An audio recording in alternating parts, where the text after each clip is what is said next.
Hello, Roadrunner fans. This is JJ Perez from Inside Runner Sports, and welcome to another episode of my 13 Questions podcast, where I sit down and talk with UTSA players throughout the 2022 football season and ask them the same 13 questions.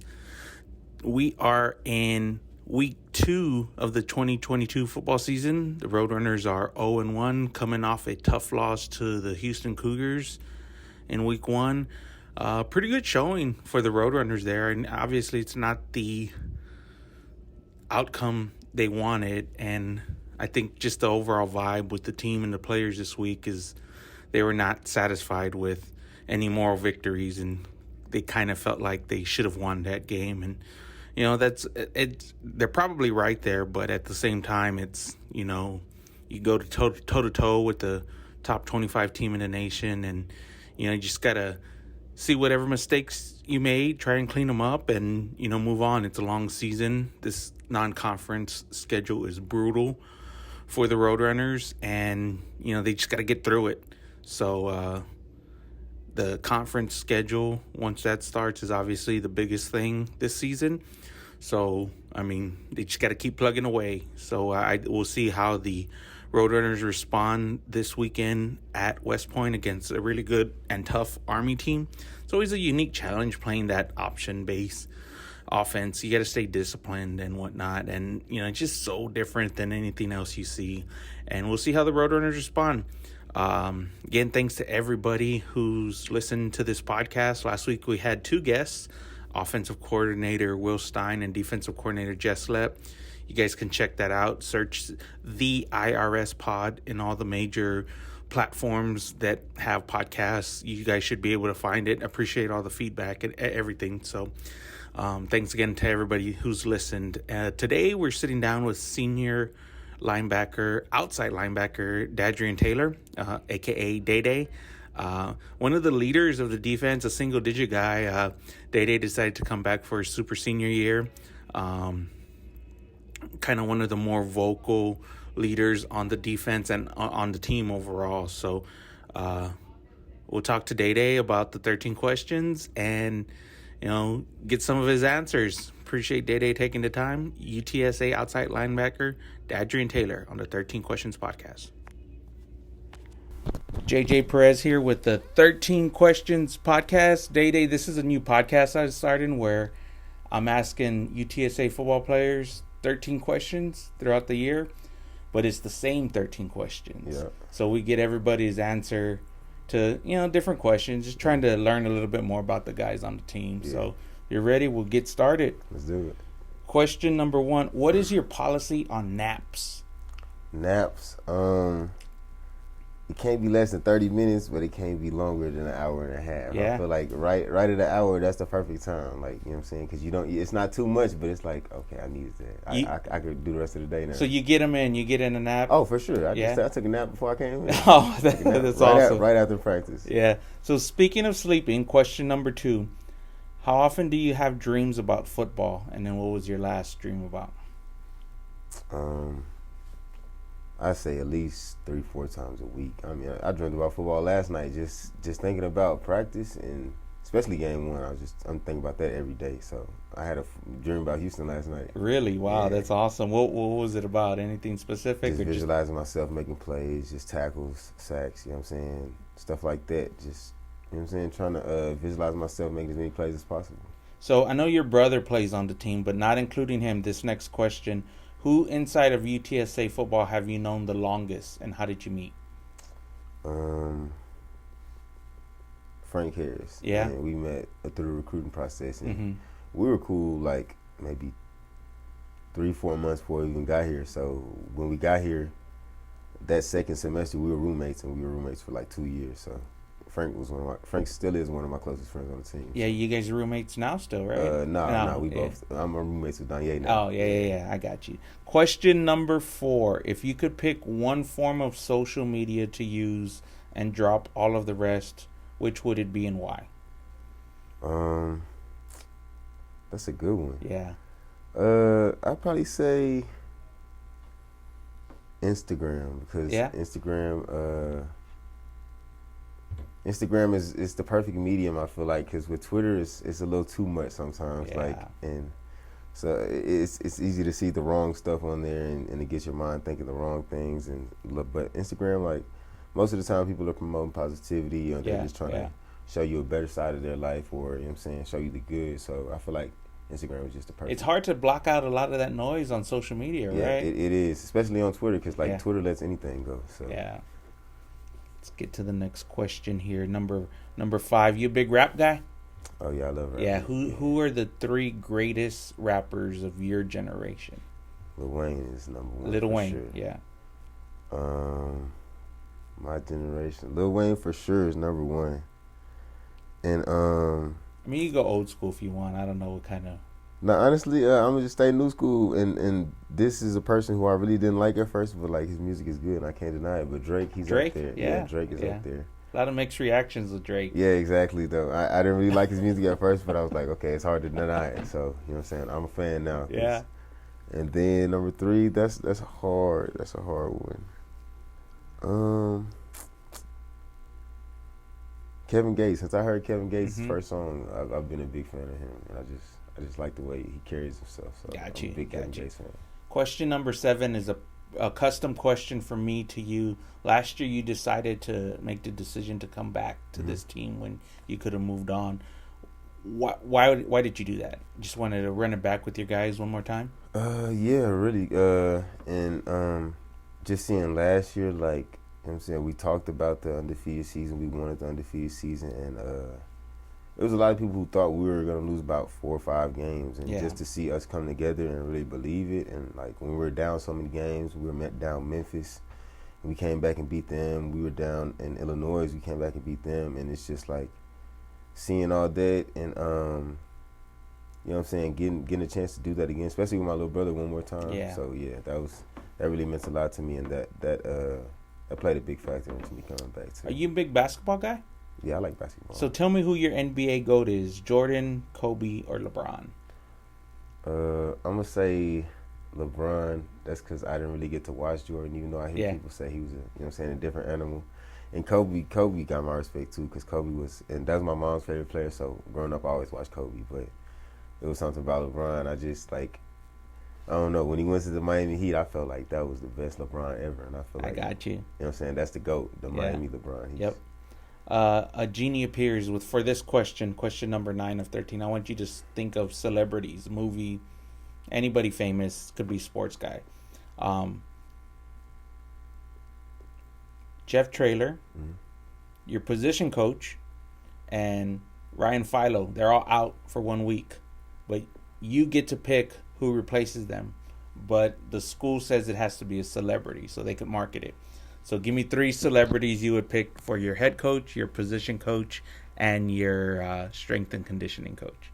Oh, that's crazy. Yeah. That's crazy. So head coach, okay. We got to go crazy. Head coach, I'm going to get somebody like The Rock. The Rock. For sure. All right, He's going to bring that mentality off rip. So position coach, I don't want too much on my position coach. So let me see. It's probably going to be somebody funny. Yeah. But got a good mind for football. So like, let me see. Somebody like Ed Reed or something. Ed Reed, I like, you know what I'm saying? He's smart. I just like the way he plays. That work. And then strength coach. Strength coach. James Harrison. James Harrison. Yeah, that's easy. A good one. Those are 3 good ones. All right, this is a kind of a going back in your life question. A genie appears and offers you the opportunity to go back to the beginning of your football career. You get to keep all the knowledge you've learned in your life till now. Would you go back? Of course. I feel like my senior year, things could have went different, but I feel like I was so in the mindset of becoming a road runner already that I really didn't care how things ended, like my football career wise, and I definitely feel like we lost way ahead of the time we should have. Like we should have went way further that year, and that's one of my biggest regrets, not going harder that year, just because I was ready to get here. You know what I'm saying? I was ready to get away from the small town. Yeah. I was just ready to get out of the small town, get to the big city. So. Yep. I got you. That's a good answer there. Question number 11. What was your last lifestyle change or new habit that you're proud of? That I'm proud of. Really becoming more of a vocal leader. Because, I mean, I feel like some people lead with the way they do things, and some people lead, like Coach was telling me earlier, some people are vocal leaders and some people aren't.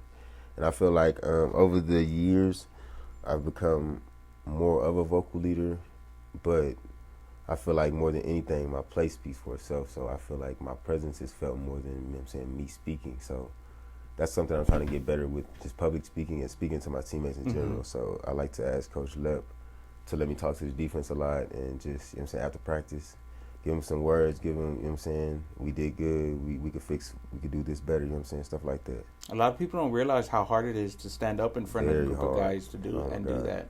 It's so nervous, even just the defense, like, and then when Coach Taylor asks us to speak in front of the team, it's like, okay, that's a lot more people. So, you know what I'm saying? It really helps, though, because he puts us in those situations, you know what I'm saying? You got to get comfortable in awkward situations. So. Yep. That's a good answer there. Question number 12. When you think about UTSA football 5 years from now, what are you most optimistic about, and what worries you the most? What worries me the most?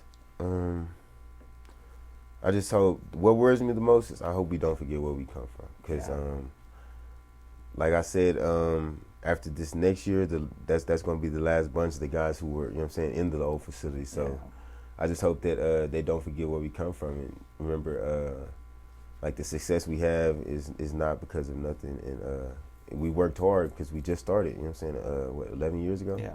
So we've been working hard to recruit, and we brought in this new staff, and like I said, they're the best staff in America. They love us, and we love them, and they take care of their players, and we play well for them. And you know what I'm saying? The results are right there. You know what I'm saying? You can't deny that.